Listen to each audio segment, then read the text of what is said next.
C'est une question très importante, définir l'arte povera, et en même temps presque impossible. L'arte povera est un courant d'art réalisé par des artistes italiens à la moitié des années 60, un moment historique particulier après la Seconde Guerre mondiale, donc la destruction du pays, la sortie du fascisme, la nouvelle modernisation, l'immigration du Sud vers les usines du Nord.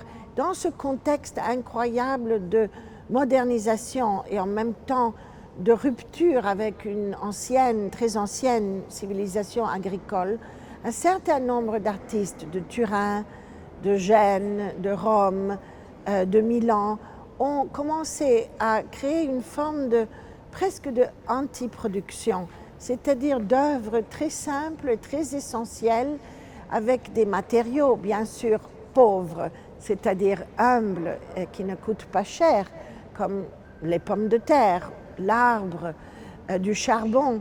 Et cet art, cette arte povera, est aussi en référence avec la altissima povertà, la pauvreté d'un Saint François, donc d'une vision de l'utilisation des choses vitales et énergétiques qui met sur le même plan le humain, le non-humain, la nature, la culture, et qui met au cœur de l'œuvre le fait qu'elle doit être vivante et elle doit être un champ, ce qu'on appelle aujourd'hui une installation, un champ traversé par de l'énergie.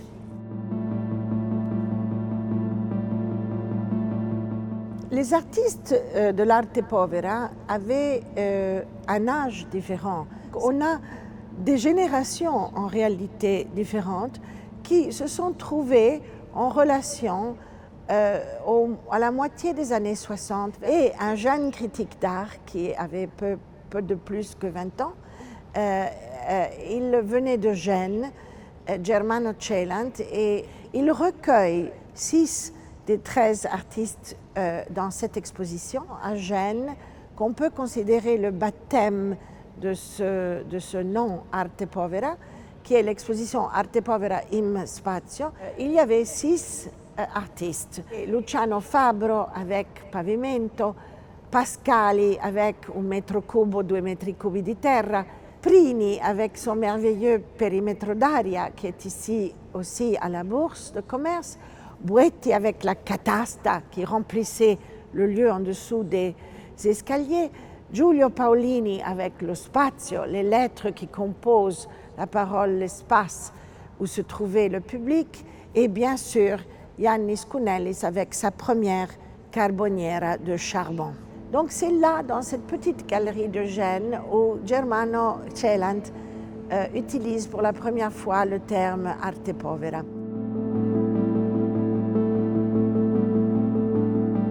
Dès la première invitation de la part de François Pinault, de la Bourse de commerce et de Emma Lavigne, j'ai accepté tout de suite de faire cette exposition car la collection Pinault est incroyable. Elle a plus ou moins 150 œuvres d'arte povera. De ce groupe d'œuvres, j'ai choisi une 50aine de chefs-d'œuvre qui sont dans cette exposition et qui forment donc la base de l'exposition. Parmi ces œuvres, il y a des chefs-d'œuvre, entre autres une petite direzione de Anselmo, la première direction que Anselmo a jamais faite.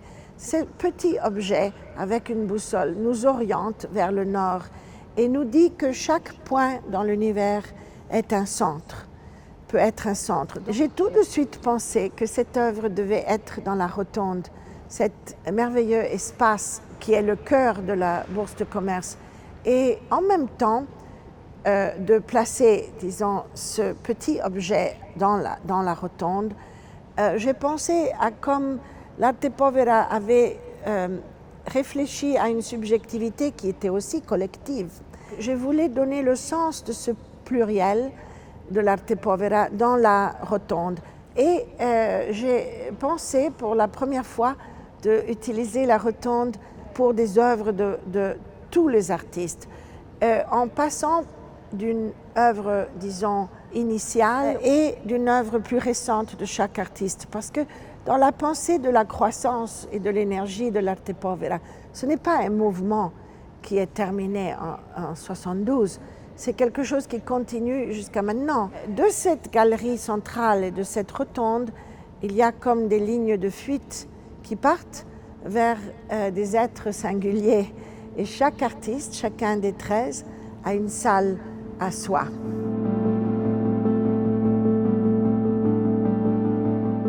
Les salles personnelles de chacun des 13 artistes sont organisées comme des petites expositions rétrospectives presque. J'ai pensé qu'il fallait, pour les jeunes d'aujourd'hui, montrer aussi les chefs-d'œuvre de chacun des artistes. Donc, dans la salle de Fabbro, nous avons, bien sûr, la première Italia. C'est la Italia renversée de Fabbro. Et dans la salle de Michelangelo, nous avons, bien sûr, la première Vénus au chiffon, Venere degli Stracci. Mais il me semblait nécessaire ouvrir aussi la sensibilité de l'arte povera et montrer comment cette sensibilité d'aller à une réduction phénoménologique de l'expérience du réel et la sensibilité autour de la façon à travers laquelle la matière comprend dans elle-même l'énergie, devait être expliquée aussi comme quelque chose qui se passe dans une longue durée et un long temps. Donc, par exemple, dans la salle de Cornelis, j'ai voulu montrer la relation entre la réduction à zéro, mais en même temps la spiritualité profonde d'un Malevich, et à la fin du XXe siècle, la réponse à Malevich, qui répète Malevich, donc le carré de charbon noir qui sort de la toile de Malevich, tombe par terre, et c'est un carré noir, et en même temps, c'est du charbon. Donc cette humble opération de Malevich en plein développement du cinéma, en plein développement de la photographie, est quelque chose de très semblable à l'éthique esthétique. Ou bien à l'esthétique éthique. Cela dépend du point de vue de Cornelis. Selon moi, l'arte povera n'est pas un mouvement de la fin des années 60, mais c'est un état d'âme, c'est un point de vue sur ce que peut être une œuvre d'art. Ce point de vue, cet état d'âme, existe donc depuis des siècles. En même temps, il existe aussi après l'arte povera.